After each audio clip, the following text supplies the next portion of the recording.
स्वागत है। आज हमारे पास एक बेहद दिलचस्प सामग्री है। हम बात करने वाले हैं देवकीनंदन खत्री के कालजयी उपन्यास चंद्रकांता पर। जी हाँ, चंद्रकांता एक ऐसा नाम जिसने हिंदी साहित्य में आप कह सकती हैं फैंटेसी की, तिलिस्म की दुनिया ही रच दी। बिल्कुल। और आज हम इसी दुनिया की परतों को खोलने की कोशिश करेंगे। कहानी क्या है, किरदार कैसे हैं, इसमें वो कौन सी खास बातें हैं जो इसे आज भी इतना इतना पॉपुलर बनाती हैं। और हाँ, ये भी कि हिंदी साहित्य में इसकी जगह इतनी अहम क्यों मानी जाती है। इस सब पर आज हम गहराई से बात करेंगे। हमारा मकसद यही है कि इस उपन्यास की दुनिया, इसके जादू, इसके रोमांच को समझें। और ये भी कि भाई ये इतनी मशहूर कैसे हुई। मतलब ये बात तो सच है कि लोग इसे पढ़ने के लिए बाकायदा हिंदी देवनागरी सीख रहे थे। ये अपने आप में एक बहुत बड़ी बात है। बिल्कुल। सिर्फ एक किताब नहीं बल्कि एक सांस्कृतिक घटना थी वो। हाँ, मनोरंजन के साथ साथ भाषा का प्रचार भी हुआ इससे। तो चलिए फिर देर नहीं करते, उतरते हैं इस तिलिस्म और अय्यारी की रोमांचक दुनिया में। ये सिर्फ प्रेम और युद्ध की कहानी नहीं है, ये तो कल्पना की एक, क्या कहूं, अद्भुत उड़ान है। सही कहा। तो शुरू कहाँ से करें? कहानी के बिल्कुल कोर से? हाँ, वहीं से। इसकी बुनियादी कहानी क्या है, मतलब कौन है मुख्य किरदार, क्या है मामला। तो देखिए, कहानी के केंद्र में है दो प्रेमी, विजयगढ़ की राजकुमारी चंद्रकांता और नौगढ़ के राजकुमार वीरेंद्र सिंह। अच्छा, तो एक राजकुमार और राजकुमारी की प्रेम कहानी। हाँ, लेकिन जैसा होता है, राहें आसान नहीं है। इनकी मोहब्बत के बीच में कई मुश्किलें हैं, कई दुश्मन हैं। और यहीं से फिर कहानी में वो मजा आना शुरू होता है ना। कौन है वो लोग जो इनके रास्ते का कांटा बनते हैं, विलन, खलनायक। बिल्कुल, सबसे बड़ा कांटा तो विजयगढ़ का ही अपना दीवान है, क्रूर सिंह। वो खुद चंद्रकांता से शादी करना चाहता है और जाहिर है विजयगढ़ की गद्दी पर भी उसकी नजर है। अच्छा, तो घर का बेदी। हाँ, कह सकते हैं। वो वीरेंद्र सिंह के खिलाफ लगातार साजिशें रचता रहता है। और फिर एक और बड़ा दुश्मन है, चुनारगढ़ का राजा शिवदत्त। शिवदत्त, ये नाम भी बहुत सुना है। जी, शिवदत्त न सिर्फ विजयगढ़ का पुराना दुश्मन है, बल्कि वो एक बहुत ही रहस्यमयी, मतलब एक तिलिस्म का मालिक भी है। और ये तिलिस्म कहानी का एक बहुत बड़ा हिस्सा है। तो कहानी में ट्विस्ट तब आता है जब चंद्रकांता उसी तिलिस्म में कैद हो जाती हैं और फिर वीरेंद्र सिंह उन्हें बचाने निकलते हैं। एकदम सही। चंद्रकांता का उस तिलिस्म में फंस जाना ही कहानी का टर्निंग पॉइंट है। वीरेंद्र सिंह के लिए ये सिर्फ प्यार की लड़ाई नहीं रहती, बल्कि एक ऐसे रहस्य को भेदने की चुनौती बन जाती है जिसके बारे में कोई कुछ नहीं जानता। और यहीं पर एंट्री होती है अय्यारों की, है ना। बिल्कुल, अय्यार। उनके बिना तो चंद्रकांता की कहानी अधूरी है। वो इस तिलिस्म को तोड़ने में वीरेंद्र सिंह की मदद करते हैं। हाँ, ये अय्यार शब्द तो जैसे चंद्रकांता का पर्याय बन गया है। ये बहुत ही अनोखा कॉन्सेप्ट लगता है। और ये तिलिस्म, ये क्या कोई मामूली किला था या कुछ और। नहीं नहीं, मामूली किला तो बिल्कुल नहीं। तिलिस्म समझिए एक जादुई भूल भुलैया है, एक जीती जागती पहेली। इसमें मैजिकल पावर्स हैं, भ्रम पैदा करने वाले रास्ते हैं, गुप्त इशारे छिपे हैं, खतरनाक जाल बिछे हैं। बाप रे। हाँ, इसे सिर्फ ताकत से नहीं जीता जा सकता। इसे तोड़ने के लिए चाहिए तेज दिमाग, हिम्मत, बहुत सारा धैर्य और वो सीक्रेट जानकारी जो सिर्फ कुछ ही लोगों के पास होती है। खत्री जी ने इसका ऐसा वर्णन किया ना कि पढ़ते हुए लगता है आप खुद उन गलियारों में घूम रहे हैं। कमाल है। और इस तिलिस्म की गांठें खोलने वाले वो हैं अय्यार। ये सिर्फ जासूस या लड़ाके तो नहीं लगते। सुनने में आता है कि वो रूप बदल सकते थे, जड़ी बूटियों का ज्ञान रखते थे। बिल्कुल सही। अय्यार इस कहानी की जान है, सच पूछिए तो। वो जासूस हैं, हाँ। भेस बदलने में माहिर हैं, पल में गायब हो सकते हैं, कहीं भी चढ़ सकते हैं। और उन्हें जड़ी बूटियों का, दवाओं का, यहाँ तक कि जहर का भी गहरा ज्ञान होता है। अच्छा। और सबसे बड़ी बात, अपने मालिक के लिए उनकी वफादारी, वो टूटती नहीं है। वीरेंद्र सिंह के जो अय्यार हैं, जैसे तेज सिंह, देवी सिंह, वो सिर्फ हेल्पर नहीं है। हाँ। वो कहानी को आगे बढ़ाते हैं, प्लान बनाते हैं, दुश्मन को चकमा देते हैं। तिलिस्म के अंदर वो वीरेंद्र सिंह की आंखें और कान बन जाते हैं। अच्छा, एक और चीज का जिक्र मैंने पढ़ा था, रामाल। ये क्या चीज थी, कोई डिवाइस? कहते हैं अय्यार इससे भविष्य का अंदाजा लगाते थे। हाँ, रामाल, ये भी एक दिलचस्प चीज है। आप इसे एक तरह का, क्या कहते हैं, ज्योतिष या गुप्त संकेत बताने वाला उपकरण समझ सकती हैं। अय्यार इसका इस्तेमाल करते थे ये अंदाजा लगाने के लिए कि आगे क्या हो सकता है या कोई छुपी हुई चीज कहाँ है। तो ये कहानी में सस्पेंस बढ़ाता होगा। बिल्कुल, ये कहानी में रहस्य और एक अनिश्चितता का भाव लाता है।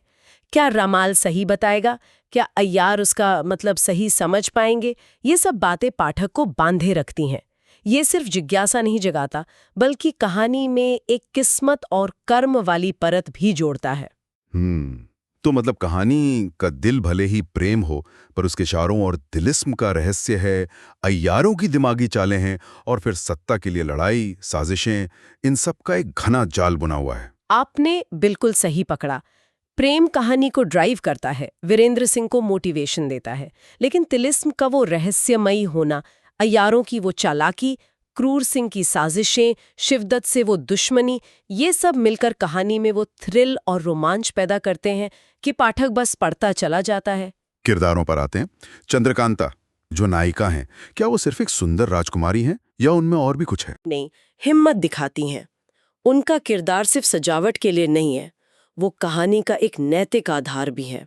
सुंदरता तो है ही, पर उनकी समझदारी और हिम्मत भी उन्हें यादगार बनाती हैं। और हमारे नायक राजकुमार वीरेंद्र सिंह, उनमें क्या खासियत है? वीरेंद्र सिंह में वो सारी बातें हैं जो हम एक हीरो में देखना चाहते हैं। बहादुर है, समझदार है, इंसाफ पसंद है, और सबसे जरूरी, चंद्रकांता के लिए उनका प्यार। वो अटूट है, बिल्कुल समर्पित। वो सिर्फ एक ताकतवर योद्धा नहीं, एक सेंसिटिव प्रेमी भी है, जो अपने प्यार के लिए कोई भी खतरा उठाने को तैयार है। और सिक्के का दूसरा पहलू, विलन क्रूर सिंह और शिवदत्त, इनका मोटिवेशन क्या था? सिर्फ पावर या कुछ और? देखिए, क्रूर सिंह का तो मुख्य मकसद है चंद्रकांता को हासिल करना और उसके जरिए विजयगढ़ पर कब्जा जमाना। वो जलन, लालच और धोखे का एक जीता जागता उदाहरण है। दूसरी तरफ शिवदत्त, वो एक राजा है जिसकी विजयगढ़ से पुरानी अदावत है, और वो तिलिस्म का मालिक होने के नाते अपनी ताकत और अपना वो रहस्य बनाए रखना चाहता है। तो उसके पीछे सत्ता, दुश्मनी और शायद थोड़ा घमंड भी है। दोनों ही वीरेंद्र सिंह के रास्ते में सबसे बड़े रोड़े हैं। और अय्यारों की बात चल रही है तो अय्यारिनों को कैसे भूल सकते हैं? तेज सिंह, देवी सिंह के साथ साथ चपला, चंपा, इनका भी तो बड़ा रोल है कहानी में। अरे बिल्कुल, अय्यार और अय्यारिनें, ये तो कहानी के असली सूत्रधार हैं। तेज सिंह अपनी अक्लमंदी और वफादारी के लिए मशहूर हैं, देवी सिंह भी कुछ कम नहीं, और चंद्रकांता की जो सखियां और अय्यारिनें हैं, चपला और चंपा, वो सिर्फ चंद्रकांता की मदद नहीं करती। हाँ, वो अपनी फुर्ती, अपनी हाजिर जवाबी, अपनी हिम्मत से कई बार कहानी का रुख ही मोड़ देती हैं। उनकी आपस की नोक-झोंक, उनकी लॉयल्टी, उनके जो कारनामे हैं, वो कहानी में ह्यूमर और एडवेंचर दोनों का तड़का लगाते हैं। वो सिर्फ साइड कैरेक्टर नहीं है, वो कहानी को आगे बढ़ाने वाले अहम किरदार हैं। चलिए अब जरा इस उपन्यास के साहित्यिक महत्व पर बात करते हैं। ये बात बार बार आती है कि ये हिंदी का पहला मौलिक तिलिस्मी उपन्यास था। ये कितनी बड़ी बात थी उस समय? अरे ये बहुत बड़ी बात थी, बहुत ज्यादा। उस समय हिंदी साहित्य में ज्यादातर या तो समाज सुधार की बातें होती थीं, या धार्मिक उपदेश, या फिर यथार्थवादी कहानियां। खत्री जी ने चंद्रकांता से एक बिल्कुल ही नई जॉनरा, एक नई विधा खड़ी कर दी। तिलिस्म और अय्यारी पर आधारित, सिर्फ मनोरंजन और कल्पना पर टिकी हुई दुनिया। मतलब उन्होंने रास्ता दिखाया कि हिंदी में ऐसी कहानियां भी लिखी जा सकती हैं। बिल्कुल, उन्होंने साबित किया कि हिंदी में भी ऐसे रोमांचक, रहस्य भरी कहानियां हो सकती हैं जो किसी को भी बांध लें। इसने हिंदी गद्य का दायरा बहुत बहुत बड़ा कर दिया। और इसकी लोकप्रियता, वो तो मतलब किस्से कहानियों जैसा है कि गैर हिंदी लोग भी इसे पढ़ने के लिए हिंदी सीख रहे थे। आज यकीन करना मुश्किल है। क्या वजह रही होगी इसकी? सिर्फ कहानी का रोमांच? जगह खत्म होती थी। अच्छा, क्लिफ हैंगर जिसे कहते हैं हाँ, आजकल। बिल्कुल। हाँ, बिल्कुल आज के टीवी सीरियल जैसा। पाठक अगले किश्त का बेसब्री से इंतजार करता था। शायद इसी जुनून ने भाषा की दीवार भी तोड़ दी। ये सिर्फ एक किताब नहीं रही, एक सामाजिक घटना बन गई थी जिसने हिंदी को आम लोगों तक पहुंचाया। हाँ, ये दिलचस्प बात है। कहानी कहने का तरीका भी मायने रखता था, और कहानी में जो मिक्सचर था, रोमांस, मिस्ट्री, तिलिस्म, अय्यारी, लड़ाई, शायद ये हर तरह के पाठक को अपील करता था। बिल्कुल, खत्री जी ने एक ऐसा कॉकटेल बनाया था जिसमें सबके लिए कुछ ना कुछ था। प्यार मोहब्बत पसंद करने वालों के लिए चंद्रकांता वीरेंद्र सिंह, रहस्य रोमांच चाहिए तो तिलिस्म और अय्यार, एक्शन चाहिए तो लड़ाई और साजिशें। ये पूरा पैकेज इतना जबरदस्त था कि इसने पाठकों का एक बहुत बड़ा दायरा बना लिया। और इसका असर सिर्फ किताबों तक नहीं रहा। बाद में इसके कई अडेप्टेशंस हुए। और 90s वाला टीवी सीरियल तो बहुत ही मशहूर हुआ था। गुलेरी जी का वो सीरियल बहुत पॉपुलर हुआ था। उसने तो चंद्रकांता को एक पूरी नई पीढ़ी से मिलवा दिया और पुरानी यादें ताज़ा कर दी। उस सीरियल के किरदार, उसका वो टाइटल गाना नौगढ़ विजयगढ़ में थी तकरार, आज भी कितनों को याद है। सही बात है। ये दिखाता है कि ओरिजिनल कहानी में कितना दम था। वो अलग अलग मीडियम में, अलग अलग समय में भी हिट रही। बिल्कुल। उपन्यास की भाषा की बात करें, कहा जाता है कि खत्री जी ने जानबूझकर बहुत सरल भाषा रखी थी। जी हाँ, और ये उसकी जबरदस्त लोकप्रियता की एक और बड़ी वजह थी। खत्री जी ने उस टाइम की जो मुश्किल संस्कृत वाली हिंदी थी, उसकी जगह आम बोलचाल की आसान हिंदी इस्तेमाल की। उनका मकसद साफ था, कहानी ज्यादा से ज्यादा लोगों तक पहुंचे, चाहे वो कम पढ़े लिखे क्यों ना हो। तो भाषा की सरलता ने इसे घर घर पहुंचाया। बिल्कुल। लेकिन भाषा सरल थी, इसका मतलब ये तो नहीं कि लिखने में गहराई नहीं थी या कल्पना कमजोर थी। उनके वर्णन की तो बहुत तारीफ होती है। तिलिस्म के अंदर के सीन, अय्यारों की हरकतें, लड़ाई का माहौल। नहीं नहीं, बिल्कुल नहीं। खत्री जी की कल्पना शक्ति तो कमाल की थी। वो शब्दों से ऐसी तस्वीर बनाते थे कि पढ़ने वाला खो जाता था। तिलिस्म के वो रहस्यमयी गलियारे, अय्यारों का भेस बदलना, उनकी वो चालाकियां, लड़ाई के मैदान का वो माहौल, सब कुछ इतना लाइव लगता था जैसे आंखों के सामने हो रहा हो। भाषा भले ही आसान थी, पर वर्णन इतना दमदार और डिटेल्ड था कि वो पाठक को उस काल्पनिक दुनिया में खींच लेता था। तो कुल मिला के इस उपन्यास की सफलता के पीछे था तिलिस्म, अय्यारी का नयापन, प्रेम, रहस्य, रोमांच का वो मिक्सचर, आसान भाषा और लिखने वाले की गजब की इमेजिनेशन। हाँ, इन सब चीजों ने मिलकर चंद्रकांता को एक ऐसा अनुभव बनाया जो उस समय के पाठकों के लिए एकदम फ्रेश, अनोखा और बहुत ही लुभावना था। इसने मनोरंजन के मायने ही बदल दिए थे। हमारे पास एक यादगार लाइन भी है इससे जुड़ी हुई।